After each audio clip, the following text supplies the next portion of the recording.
안녕하세요. 약속의 성도 여러분. 오늘은 세 번째 이사야 시간입니다.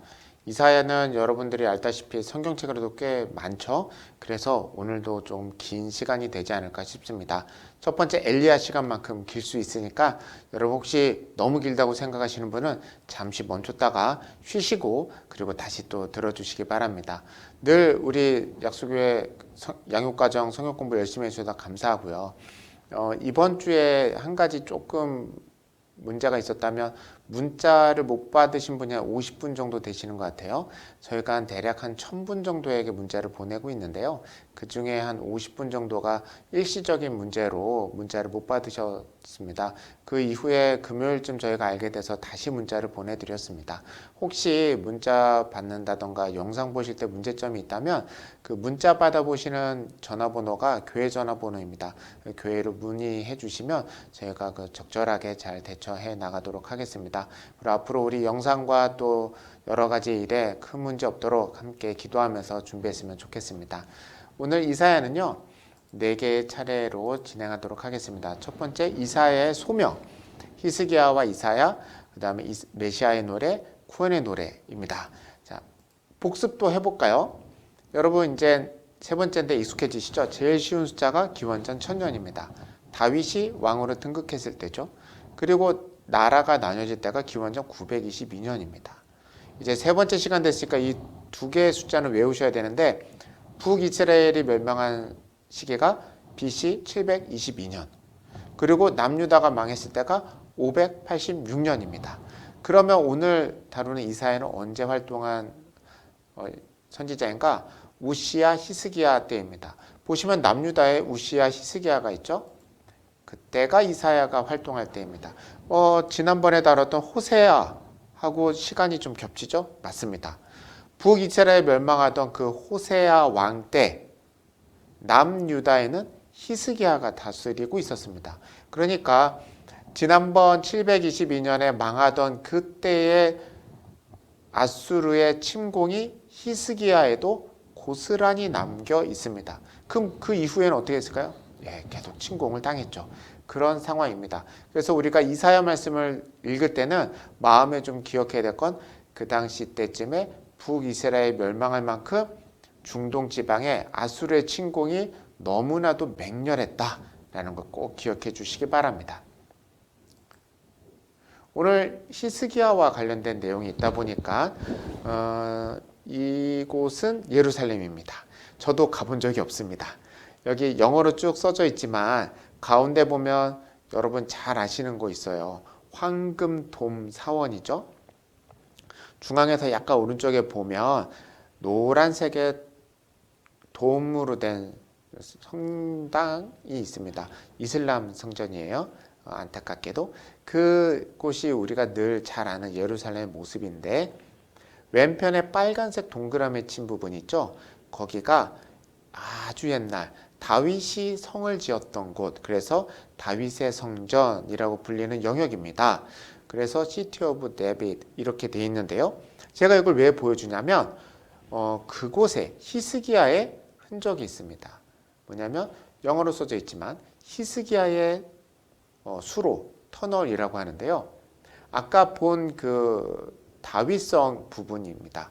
다윗성 부분의 오른쪽에 보면 기혼샘이라는 곳이 있어요. 그게 성 밖에 있었어요. 그러면 성 안에 물을 어떻게 끌어들이는가? 히스기야 때 수로를 판 겁니다. 수로를 쭉 파가지고 그 수로로 간 물이 어디로 가는가? 우리가 잘 아는 실로암 연못으로 가는 거죠.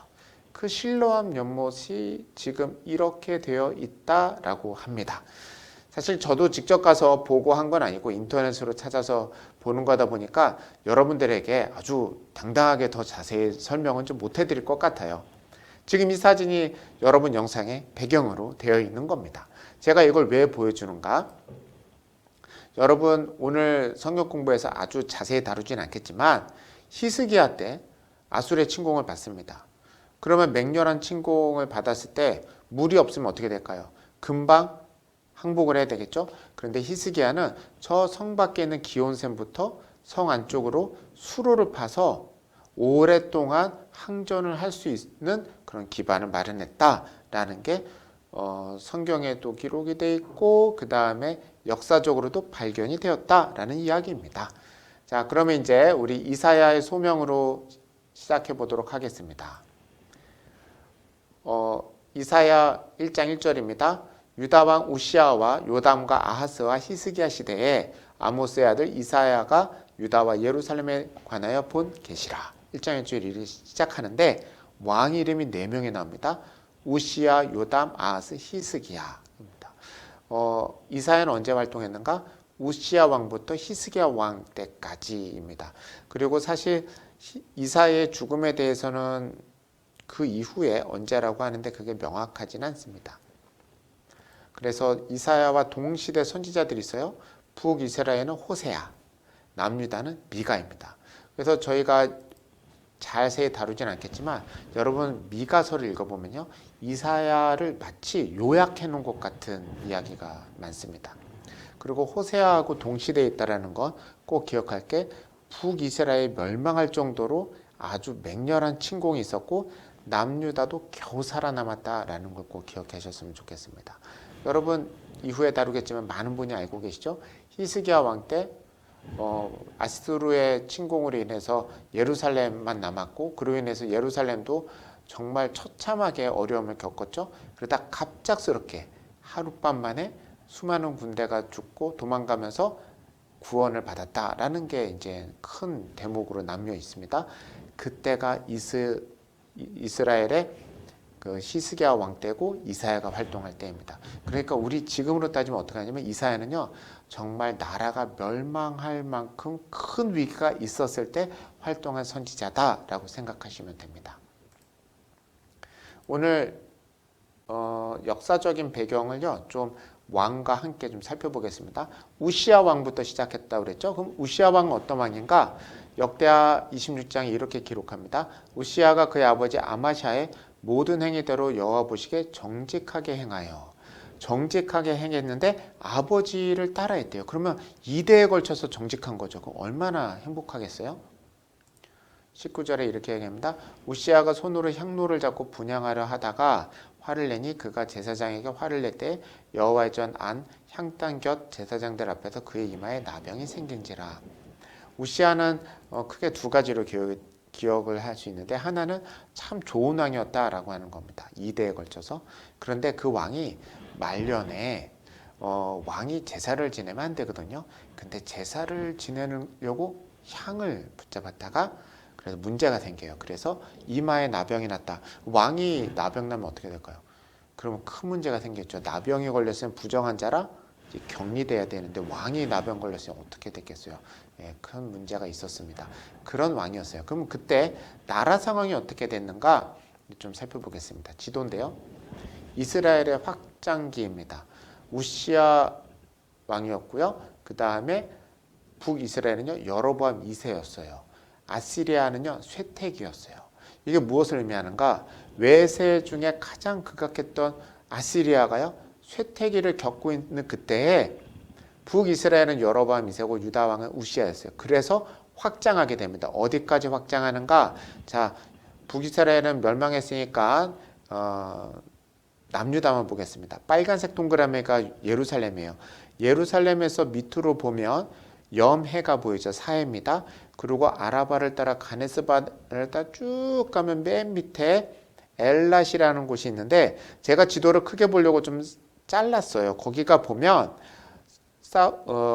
아라비아 반도 제 끝에 밑에 홍해 쪽인가요? 거기에 바다에 닿은 거예요. 거기까지 남쪽으로 우리가 몇 번 배웠죠?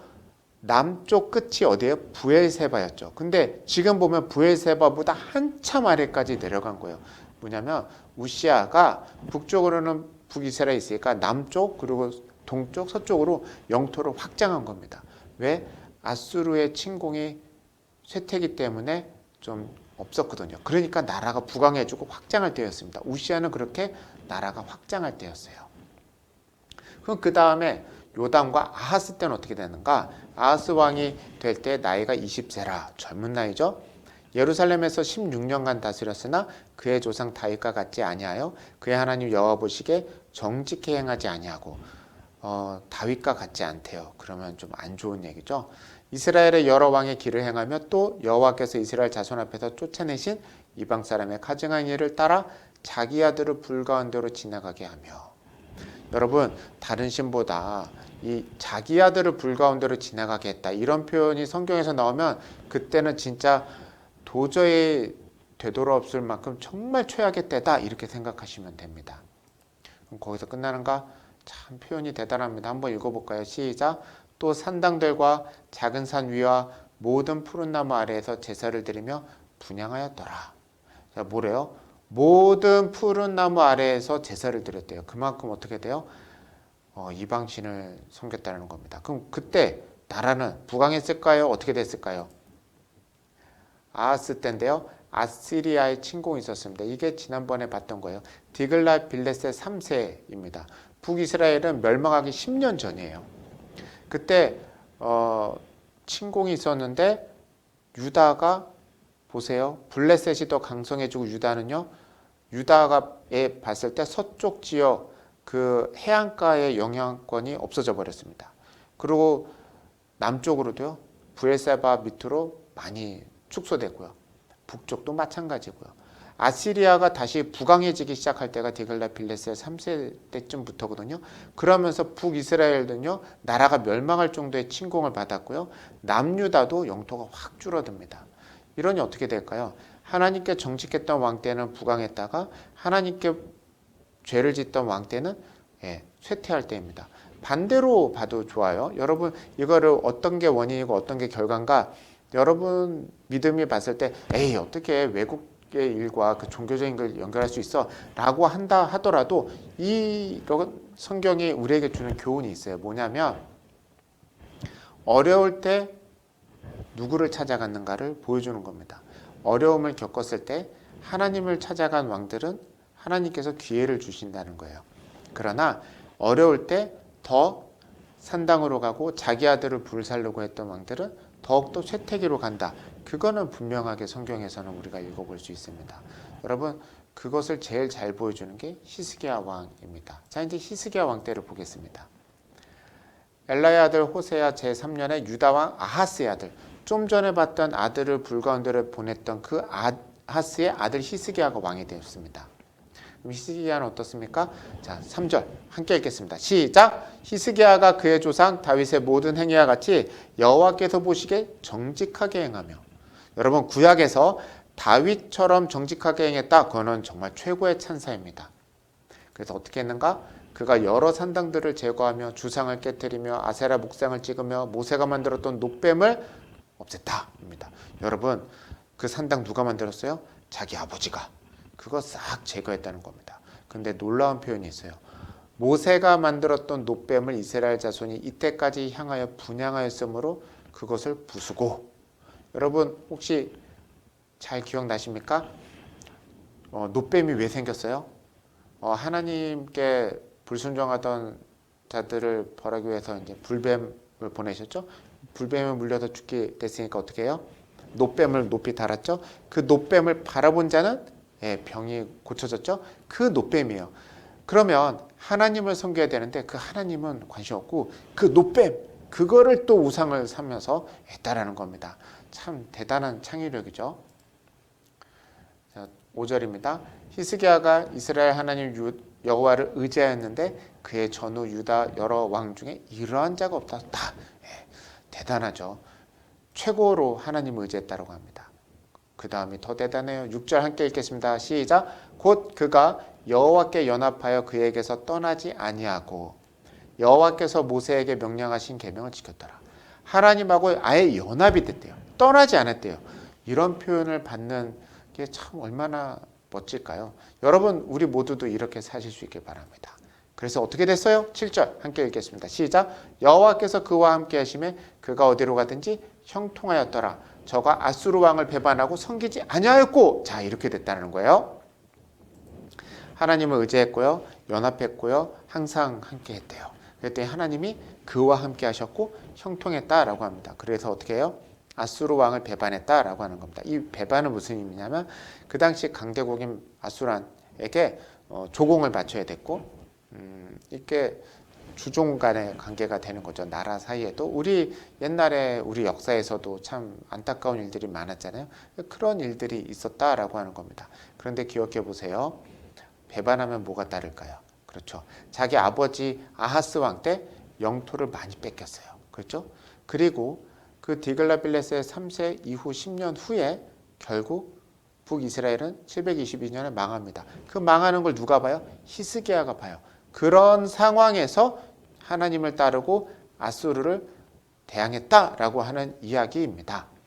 그래서 어떻게 됐는가 볼까요? 히스기야의 반역입니다. 히스기야의 반역 때인데요. 아시리아는 사네립이라는 왕이 나타났습니다. 정복 왕이죠. 그리고 유다는 히스기야인데 저기 북이스라엘이라고 되어 있는 곳 그거는 이제 거의 멸망한 이후입니다. 블레셋 있고 그런데요. 이게 참 난감한데 저기 가운데 동그라미 쳐져 있는 빨간 동그라미 쳐져 있는 예루살렘 거기 빼고는 다 뺏깁니다. 그리고 여기서는 잘 안 보이지만 라기스라는 곳이 있는데요. 블레셋과 유다의 경계에 있는 라기스 거기를 중심으로 사네립이 곳곳에 있는 유다의 멀쩡한 성들은 다 침공해서 다 정복하게 됩니다. 그런 상황입니다. 그래서 이렇게 기록합니다. 히스기야 왕 제14년에 아수르 왕 사네립이 올라와서 유다 모든 경관 성읍을 쳐서 점령하매라고 하죠. 그 사네립의 침공이 어느 정도였는가를 보여주면요. 자, 화살표가 보이시죠? 빨간색 화살표가 있어요. 갈색 왼편에서 그건 이집트가 올라온 거예요. 이집트 왕이 이제 중동 지방에 있어서 패권을 장악하려는 사네립을 침공을 막으려고 이곳까지 올라온 건데요. 원정을 물리쳐요. 그리고 사네립은요. 위에서부터 와서 화살표가 막 곳곳으로 나눠져 있죠. 맞습니다. 모든 곳을 다 무너뜨립니다. 그리고 마지막으로 예루살렘까지 가는 거죠. 네. 자, 그때예요. 하나님께서 이사야를 부르시다. 언제 부르셨는가? 우시야 왕이 죽던 해에 내가 본즉 주께서 높이 들린 포자에 앉으셨는데 그의 옷자락은 성전에 가득하였고 소명에 있어서 첫 번째 우리가 알아야 될 게 있어요. 역사를 꽤 길게 했죠. 우시야 왕이 죽던 해라고 했어요. 우시야 왕은 어떤 왕이었어요? 하나님 보시기에 정직한 왕이었죠. 그런데 그때 영토는 어떻게 됐죠? 아수르가 쇠퇴기고 북이스라엘과 남유다는 확장하던 때예요. 부강하던 그 왕이 죽었어요. 그리고 요담과 아하스가 이제 세워질 차례인데 부강하게 만들었던 왕이 죽었으니 어떡할까요? 부담감이 많이 오겠죠? 불안감이 있겠죠? 역사의 격변이 어떻게 흘러갈까? 그게 또 보이겠죠? 그때 이사야가 소명을 받습니다. 여러분, 이사야는요. 부강하던 때를 지냈던 사람이에요. 그런데 선지자로 부름받았을 때는 그 부강하던 게 정점에서 이제 하락으로 넘어가는 아수르의 침공이 격렬하게 일어나는 그때 부름받은 선지자입니다.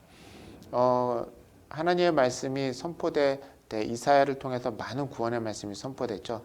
그때는 부강하던 때가 아니라 나라가 어려워질 때 위기가 다가올 때 그 말씀이 은혜의 말씀이 쏟아졌습니다. 그걸 꼭 기억하시고 말씀을 보실 수 있길 바랍니다. 이사야를 부르시는데 그 대화 내용이 참 아름답습니다. 8절 말씀 우리 함께 읽겠습니다. 시작. 내가 또 주의 목소리를 들으니 주께서 이르시되 내가 누구를 보내며 누가 우리를 위하여 갈고 하시니 그때 내가 이르되 내가 여기 있나이다 나를 보내소서 하였더니 하나님께서 임재하신 게 분명한데 목소리가 특이하게 들려요. 무슨 말이냐면 내가 누구를 보낼까? 누가 우리를 위해 갈까? 이런 겁니다. 여러분 혹시 이런 표현 들어보신 적 있으세요? 하나님이 있고 내가 있어요. 근데 하나님이 내가 있는데 나만 있는데 누가 갈까? 이게 무슨 말이에요? 나보고 가라는 말일까요? 아니라는 말일까요? 가라는 말도 아니고 아니라는 말도 아니죠. 참 그럴 때 어려워요. 직장 상사가 나만 불러놓고 이거 누가 해줬으면 좋겠는데 참 할 사람이 없네. 그러면 어떻게 해야 돼요? 뭐라고 대답해야 되는 거예요? 여러분 근데 이거를요 그런 상황으로 보시면 안 돼요. 그렇게 생각하게 되면요 하나님이 세상 못된 꼰대 같은 직장 뭐 이렇게 좀 부하직원 막 부리는 그런 사람으로 보인단 말이에요. 그게 아니라 하나님께서 이사야를 만났을 때 하나님은 명령을 하신 게 아니라 하나님의 본 마음을 알려준 겁니다. 나의 본 마음, 하나님의 본 마음. 참 할 일이 있는데 누가 갈까? 그런 겁니다. 그 마음을 이사야가 목소리로 듣게 된 거죠. 그러니까 이사야도 본심으로 나오는 말이 내가 여기 있습니다. 나를 보내소서라고 응답을 하게 됩니다. 여러분, 사람마다 부르심과 하나님 만나는 모습이 달라요. 그런데 꼭 기억하시기 바라요. 하나님이 나를 부르시고 나를 세우시고 하실 때 뭔가 하늘에서 뭐 벼락같이 떨어지고 뭐가 보이고 환상을 보고 그런 일이 있어요. 그런데 여러분, 성경에서 그런 환상을 봤을 때는요, 별로 좋은 때는 아니에요. 요한계시록의 환상은 누가 봤어요? 요한이 봤죠. 그 요한은 어디 있었어요? 반모섬에 유배당하고 있었을 때였습니다. 네, 그 반모섬에 들어가면 이제 굶다가 죽는 거예요. 이제 늙은 분이 이제 무인도 가서 죽는 그럴 때 계시록을 봤다라고 하는 거예요. 여러분 그런 환상 보고 싶으세요? 여러분 나중에 다루겠지만 에스겔은 어디 있었어요? 제사장이 그발 강가 자기가 성전에 있어야 될 사람이 성전도 없고 이방신이 있는 그 바벨론의 강가에 앉아서 슬피 울고 있었습니다. 여러분 환상을 봤다라고 하는 거는 그만큼 상황이 너무 안 좋았던 때예요. 엘리야 엘리사 기억하시죠? 얼마나 극악무도한 왕들이 있었으면 하늘로부터 불로 보여줬겠어요. 그래도 회개 안 하잖아요. 그렇죠? 하나님이 마음과 마음으로 대하서 정말 깊이 만나는 것. 그게 복입니다. 여러분 하나님의 본 마음이 아직 여기 있습니다. 여러분에게 하나님께서 참 누가 갈까라는 그런 마음이 보이시면 내가 여기 있습니다 라고 응답할 수 있는 우리 모두 되길 바랍니다. 네, 이 말씀 전하려고 꽤 길게 왔습니다. 자, 그러면 하나님은 어떤 메시지를 보내시는가? 함께 읽겠습니다. 시작. 여호와께서 이르시되 가서 이 백성에게 이르기를 너희가 듣기는 들어도 깨닫지 못할 것이요 보기는 보아도 알지 못하리라. 백성에게 가서 첫 번째 하는 말이 너희가 말을 해도 못 알아들을 것이다. 그렇게 얘기하래요. 좀 답답하죠. 근데 무슨 얘기인가? 13절입니다. 그 중에 10분의 1이 아직 남아있을지라도 이것도 황폐하게 될 것이나 10분의 1이 남아있는 것이 문제가 아니라 그것도 황폐하게 만든대요.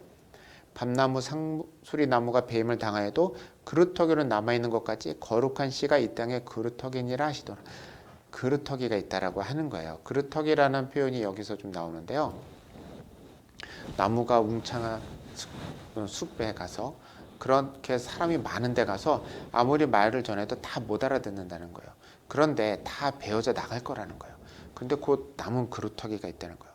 그거를 바라보고 말씀을 선포하라 라고 하는 겁니다. 여러분 좀 상황이 좀 암울한 상황이죠. 그런 심정으로 이사야가 말씀을 전합니다. 자, 우리 이사야 시대에 대해서 다시 한번 정리해 볼까요?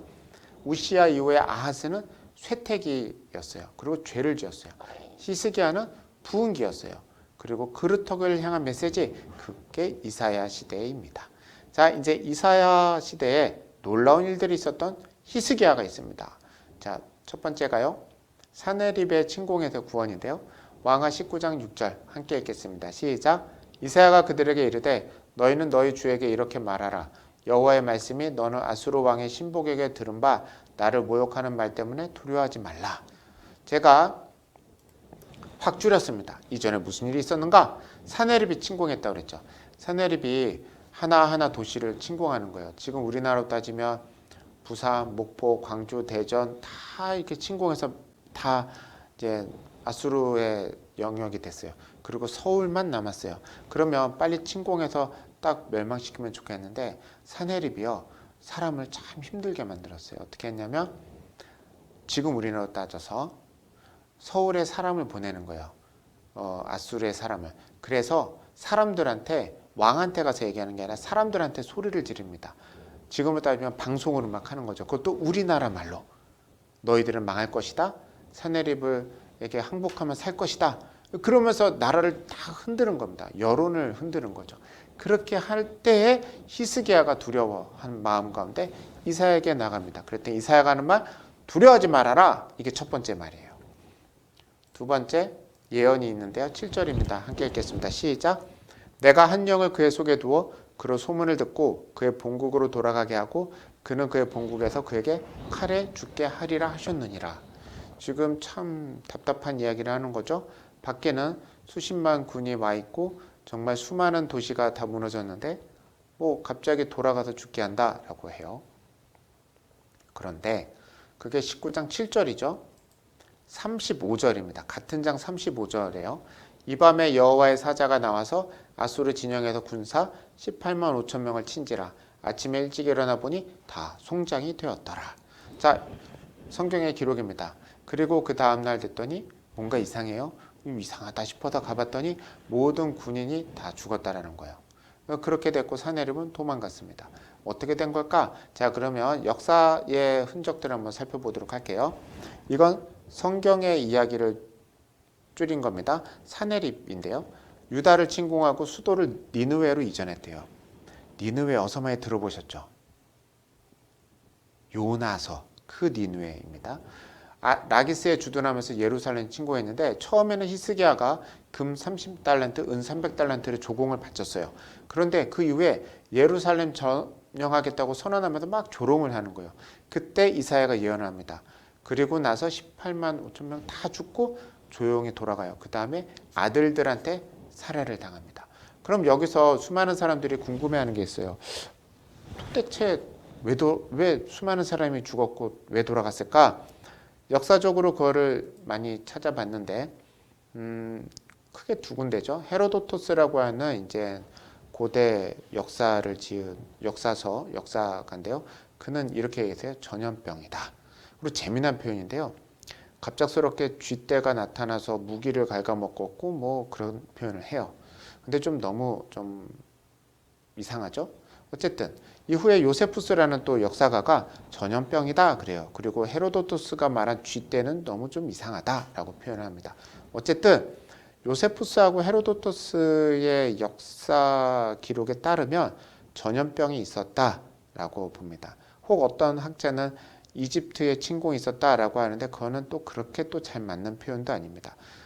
역사적으로 더 많은 기록을 찾기는 쉽지 않지만 분명한 게 있어요. 아주 분명한 거. 예루살렘은 살아남았고 사내립은 갑작스럽게 무슨 일인지 모르지만 군사를 잃고 도망갔다는 겁니다. 그리고 군사를 잃고 도망간 다음에 조국으로 돌아가서 아들한테 살해를 당합니다. 그것은 아주 분명해요. 이런 일들이 히스기야 때 있었죠.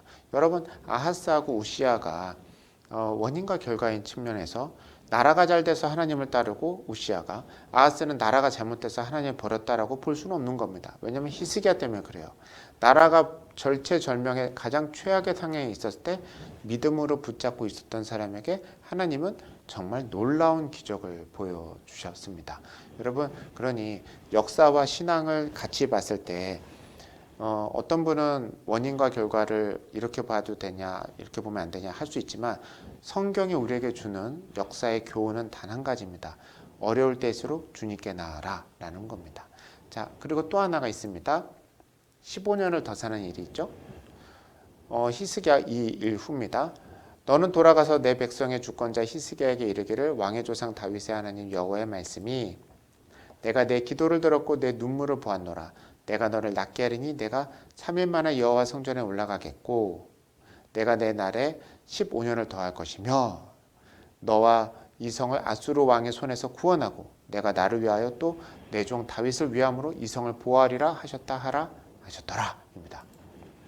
히스기야가요 병에 걸려요. 그래가지고 하여튼 뭐 죽을 상황이었어요. 자세한 건 성경책을 봐주세요. 좀 시간을 줄이려고 그렇습니다. 그런데 이사야가 그 간절한 기도를 하는 히스기야에 대한 하나님의 응답을 전해줘요. 15년을 더 하겠다라고 하는 거예요. 참 놀라운 일이죠. 우리가 히스기야와 이사야의 관계를 보면서 우리가 좀 깨달을 게 있습니다. 하나님께서 구원해 주시고 나라를 하나님께서 살려주시고 한 개인을 그 신앙으로 한 사람의 구원뿐만 아니라 한 나라의 구원까지 있는 일들이 있었습니다. 정리하면 이래요. 히스기야와 이사야 하나님을 향한 간절한 기도가 있었어요. 그게 꼭 있었다는 겁니다. 그런 후에 하나님의 구원은 나라와 개인에게 임했다라고 하는 겁니다. 간절한 기도 그것이 꼭 있었습니다. 아하스도 간절하게 기도하고 예배했어요. 이방신에게. 하나님에게 간절한 기도를 한 히스기야는 아하스가 당했던 모든 수치에서 벗어나 나라의 구원을 얻습니다. 자, 이제 역사적인 것 외에 그 다른 이야기인데요. 이사야서에는 메시아 예언이 되게 많아요. 예수님에 대한 예언이 많은데 그 중에 일부만 좀 추려봤습니다. 이사야 7장 14절인데요. 함께 읽겠습니다. 시작. 그러므로 주께서 친히 징조를 너에게 주실 것이라. 보라, 처녀가 잉태하여 아들을 낳을 것이요 그의 이름을 임마누엘이라 하리라. 이사야 7장 14절인데요. 이게 똑같이 마태복음 1장 23절에 이렇습니다. 보라, 처녀가 잉태하여 아들을 낳을 것이요 그의 이름을 임마누엘이라 하리라 하셨으니 이를 번역한즉 하나님이 우리와 함께 계시다 함이라 라고 합니다. 임마누엘 예언이요 이사야에서 나왔습니다. 또 탄생에 대한 또 다른 게 있습니다. 9장 6절. 이는 한 아기가 우리에게서 낳고 한 아들을 우리에게 주신 바 되었는데 그의 어깨에는 정사를 메었고 그의 이름은 기묘자라 모사라 전능하신 하나님이라 영존하시는 아버지라 평강의 왕이라 할 것임이니라 이렇게 얘기합니다. 또 있어요. 11장 1절. 이새의 줄기에서 한 싹이 나며 그 뿌리에서 한 가지가 나서 결실할 것이요. 이새는 누굴까요? 다윗의 아버지. 그러니까 이새의 줄기는 다윗의 왕가에서 한 명이 태어난다라고 하는 겁니다. 그의 위에는 여호와의 영 곧 지혜와 총명의 영이요 모략과 재능의 영이요 지식과 여호와를 경외하는 영이 강림하시리니 이렇게 이야기하고 있습니다. 예수님의 탄생에 대해서 이사야서는요 곳곳에서 그 메시아의 탄생을 예언하고 있어요. 그러고 나서 더 익숙한 말인데요. 이사야 61장 1절입니다. 함께 읽어볼까요? 시작. 주 여호와의 영이 내게 내리셨으니 이는 여호와께서 내게 기름을 부으사 가난한 자에게 아름다운 소식을 전하게 하려 하심이라. 나를 보내사 마음이 상한 자를 고치시고 포로된 자에겐 자유를 갇힌 자에겐 노임을 선포하며 여호와의 은혜의 해와 우리 하나님의 보복의 날을 선포하며 모든 슬픈 자를 위로하되 한 번 더 읽을까요? 무릇 시온에서 슬퍼하는 자에게 화관을 주어 그 죄를 대신하며 기쁨의 기름으로 그 슬픔을 대신하며 찬송의 옷으로 그 근심을 대신하시고 이렇게 돼 있어요. 그럼 이 말씀이 어디 나오는가? 누가복음 4장 18절에 예수님께서 공생애를 시작하시면서 이렇게 말씀하십니다. 주의 성령에 내가 임했었으니 이는 가난한 자에게 복음을 전하게 하시려고 내게 기름을 부으시고 나를 보내사 포로된 자에게 자유를 눈먼 자에게 다시 보게 함을 전파하며 눌린 자를 자유롭게 하고 주의 은혜의 해를 전파하게 하려 하심이라 하였더라 라고 합니다. 이 공생애를 선포하는 말씀이 이렇게 나와요. 이후에 예수님의 그 모습에 대해서 이사야에서 좀 유명한 말씀들이 있는데 종의 노래라고 합니다. 그 중에 제가 여러분들이 잘 아실 만한 것만 골라볼게요. 종의 노래 첫 번째가 이사야 42장 3절인데요. 상한 갈대를 꺾지 아니하며 꺼져가는 등불을 끄지 아니하고 진실로 정의를 시행할 것이며 온유하고 정의로운 하나님의 모습이죠. 네. 그리고 이사야 49장 6절 후반절에 이랬습니다. 내가 또 너를 이방의 빛으로 삼아 나의 구원을 베풀어서 땅끝까지 이르게 하리라. 메시아를 이렇게 들어쓰시겠다라고 하는 겁니다. 그 다음에 우리가 고난주간 되면 제일 많이 듣는 말이죠. 그는 실로 우리의 질고를 지고 우리의 슬픔을 당하였거늘 우리는 생각하기를 그는 징벌을 받아 하나님께 맞으며 고난을 당한다 하였노라. 하나님의 고난에 대한 하나님이 아니죠.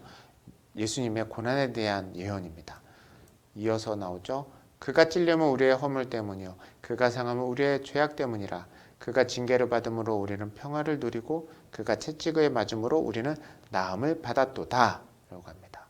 그러면 나음을 받고 잘 됐으면 좋겠는데 그게 아니죠. 6절입니다.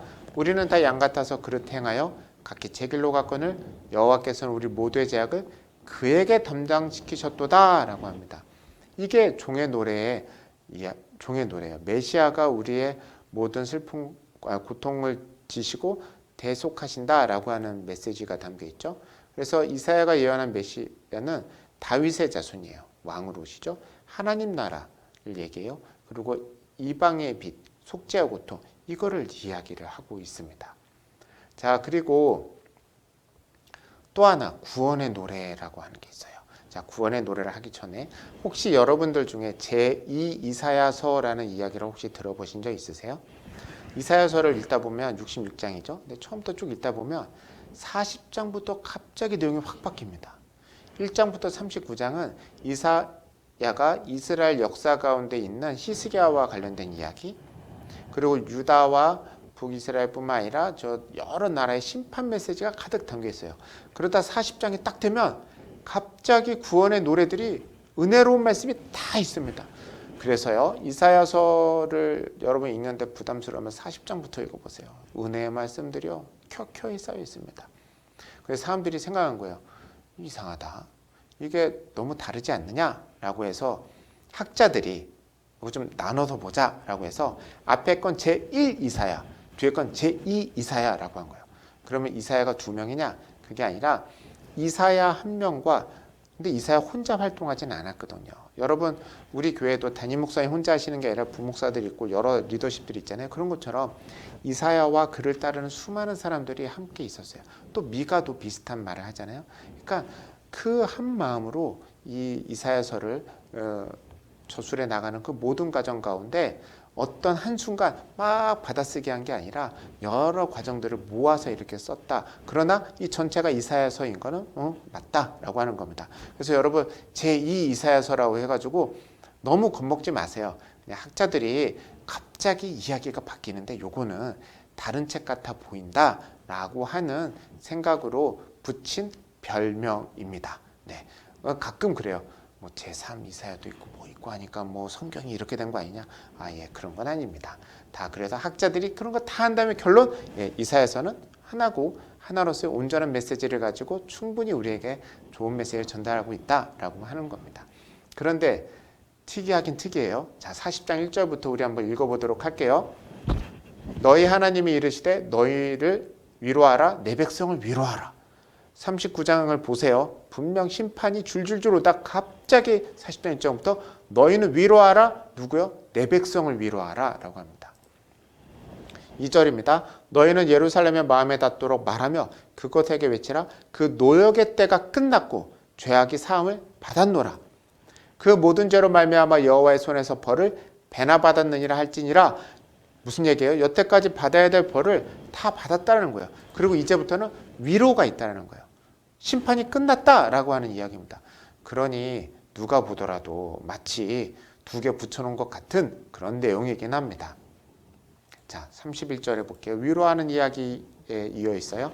오직 여호와를 앙망하는 자는 새 힘을 얻으리니 독수리가 날개치며 올라간 같을 것이요 다른 박질하여도 곤비하지 아니하겠고 걸어가도 피곤하지 아니하리로다. 여러분이 잘 아는 그 찬양에 있는 앙망하는 자 올라가. 그게 여기 있는 말씀입니다. 자, 그리고 위로하고 나서 끝나는 거 아니요? 두려워하지 말라는 메시지도 있어요. 41장 10절이에요. 함께 읽읍시다. 시작. 두려워하지 말라. 내가 너와 함께함이라. 놀라지 말라. 나는 내 하나님이 됨이라. 내가 너를 굳세게 하리라. 참으로 너를 도와주리라. 참으로 나의 의로운 오른손으로 너를 붙들리라. 참 놀랍죠? 두려워하지 말고 놀라지 마는데 뭘 두려워하지 말래요? 하나님이 붙잡고 계시겠대요. 이제 60장 1절에는 또 다른 얘기가 나요. 일어나라 빛을 발하라. 이는 내 빛이 이르렀고 여호와의 영광이 내 위에 임하였습니다. 잘 보세요. 누구 빛이 임했어요? 하나님의 빛이 임한 게 아니라 너, 나, 우리죠. 하나님 봤을 때 너니까 우리 빛이 이르렀다는 거예요. 근데 이 이사야 앞에서부터 읽으면 심판과 멸망과 죄에 대한 여러 가지 말씀을 듣다가 위로하라, 두려워하지 말라, 그 다음에 60장까지 와서는 일어나라는 거예요. 그리고 빛을 발하는 거예요. 온전한 회복을 얘기하는 거죠. 심지어 뭐라 하냐면 이거 잘 보세요. 여호와의 영광이 내 위에 임하였다. 구약에서 여호와의 영광은요, 꼭 기억하세요. 하나님의 임재가 여호와의 영광이에요. 비슷해요. 그래서 영광이 있다는 거는 그냥 영광만 뚝 주고 하나님 멀리 계신 게 아니라 하나님이 함께 하셔서 영광이 있다라는 이야기입니다. 좀 앞에 부분은 그렇게 심판의 메시지인데 하나님의 구원과 은혜의 메시지는 이렇게까지 완벽하게 쏟아집니다. 그리고 나서 새 이름을 줘요. 좀 참 재미난 표현들이 있는 곳인데요. 62장 4절에 다시는 너를 버림받은 자로 부르지 아니하며 다시는 내 땅을 황무지라 부르지 아니하고 뭐라 부르냐? 오직 너를 헵시바라 하며 내 땅을 뷸라라 하리니 이는 여호와께서 너를 기뻐하실 것이요 내 땅이 결혼한 것처럼 될 것이라. 헵시바는 하나님이 기뻐하는 자라는 뜻이고 뷸라는 결혼한 여인 이런 뜻이에요. 무슨 얘기냐면 하나님이 너를 기뻐한다. 하나님이 내 땅이 결혼한 것처럼, 그러니까 그렇게 축복받는다라는 거예요. 이름을 바꿔요. 앞에는 하나님이 일어나라 빛을 발하라는데 아예 완전한 존재의 변화를 얘기하는 겁니다. 심판이 무서운 만큼 회복은요 더 영광스럽게 변한다라고 하는 겁니다. 그럼 여기서 끝나는가? 아니요. 한 사람만 변하는 게 아니라 전 세계 만물이 변해요. 65장 17절 함께 읽겠습니다. 시작. 보라, 내가 새하늘과 새 땅을 창조하나니 이전 것은 기억되거나 마음에 생각나지 아니할 것이요. 새하늘과 새 땅은 요한계시록에 나오는 말인데요. 여기서도 나와요. 그리고 우리가 잘 아는 그 새하늘과 새 땅의 모습이 어떤가? 우리가 잘 아는 말씀입니다. 함께 읽겠습니다. 시작. 이리와 어린 양이 함께 먹을 것이며 사자가 소처럼 짚을 먹을 것이며 뱀은 흙을 양식으로 삼을 것이니 나의 성산에서는 해함도 없겠고 상함도 없으리라 여호와께서 말씀하시니라. 이리는 어린 양을 잡아먹기를 즐겨하죠. 근데 이리하고 어린 양이 함께 뭘 먹는데요. 사자가 소를 먹는 게 아니라 지푸라기를 먹는데요. 뱀은 흙을 양식으로 삼는데요. 흙을 양식으로 삼는 건 지렁이죠. 뱀은 동물을 잡아먹죠. 그런데 그 사단처럼 악한 상징이었던 뱀이 흙을 먹는데요. 참 놀랍죠? 그게 새하늘과 새 땅에서 이루어질 일이라 라고 하는 겁니다. 그래서 66장 22절 함께 읽읍시다. 시작. 내가 지을 새하늘과 새 땅이 내 앞에 항상 있는 것 같이 너희 자손과 너희 이름이 항상 있으리라 여호와의 말이니라. 이렇습니다.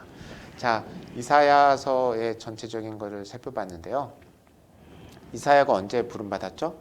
우시야 왕이 죽었을 때, 즉 이스라엘 남유다의 확장기를 이끌었던 왕이 죽었을 때, 그리고 요단과 아하스를 봤을 때 좀 쉽지 않겠다. 그럴 때 선지자로 부름을 받습니다. 그리고 그루터기 같은 사람들한테 메시지를 전합니다. 그루터기라는 건 무슨 얘기예요? 수많은 나무들이 베어져 나가는 심판이 있을 거란 말이라는 거죠. 그런데 그리고 나서 이 구원의 말이 있습니다. 그러면 이 구원의 말은 나무를 자른 다음일까요? 나무 자르는 일이 없다는 걸까요? 나무 자른 다음의 일을 의미하는 거죠. 그러니까 이 말씀은 우리 이사야 전체로 봤을 때 이 메시지는 이렇게 다가오는 겁니다. 아하스처럼 잘려나가는 나무로 살 것인가? 아니면 히스기야처럼 그루터기가 돼서 15년을 더 살고 나라를 살리는 간절히 기도하며 구원을 바라는 사람으로 살 것인가? 두 길이 있다라고 하는 메시지입니다. 심판의 길로 갈 것인가? 40장 이후에 있는 구원의 말씀. 위로하라, 두려워하지 말라, 놀라지 말라, 빛을 발하라, 일어나라, 새 이름을 받으라, 내 하나님이 너를 기뻐한다. 그리고 새하늘과 새 땅 가운데 살아가라. 그런 삶을 살 것인가? 여호와의 영광이 임한 삶으로 살 것인가? 그것 가운데 선택하라. 그걸 이사야가 계속 그 환난과 공포의 시대에 선포를 하는 겁니다. 이사야의 말씀이 우리에게 그렇게 다가올 수 있길 바랍니다. 어려운 시기에 더 어려운 길로 갈 것인가? 아니면은 회복의 길로 갈 것인가? 그 두 갈림길이 있습니다. 제가 처음에도 말씀드렸죠. 히스기야 때 북이스라엘이 멸망했다고. 다 멸망했습니다. 북이스라엘 멸망하고 예루살렘 빼고 모든 도시가 망했어요. 그리고 예루살렘 안에서 정치도 나눠져 있었습니다. 히스기야가 왜 이사야에게 갔는가? 믿을 사람, 간절하게 어떻게 간구할 사람이 이사야밖에 없어서, 하나님밖에 없어서 그렇게 간 겁니다.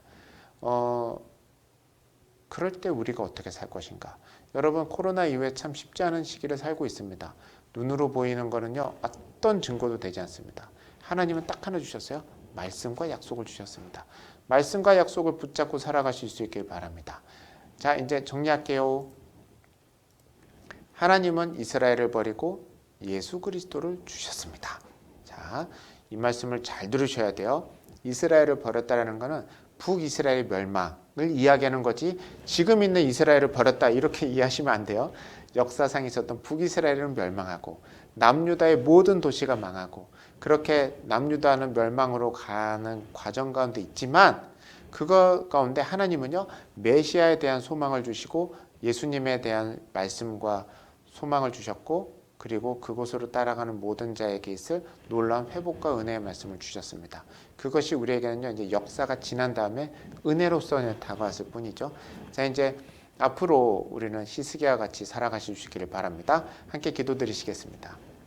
사랑과 은혜 하나님 아버지, 역사의 흥망성쇠 가운데 늘 세계를 열어가시는 주님을 바라봅니다. 하나님의 말씀이 흩어져 가던 그때에 누가 우리를 위하여 갈고 그 마음에 내가 여기 있습니다 라고 일어섰던 이사야처럼 우리를 불러주셨으니 우리가 주님을 향하여 주님의 뜻대로 쓰임받는 모두 되게 하여 주시옵소서. 어려울 때일수록 더욱더 주님만 바라보는 그런 신앙과 소망으로 살아가게 하여 주시옵소서. 예수님의 이름으로 기도드렸습니다. 아멘. 오늘 하루도 수고 많으셨습니다. 45분이라는 긴 시간 동안 수고 많으셨고요. 다음 시간에 또 찾아뵙도록 하겠습니다. 감사합니다.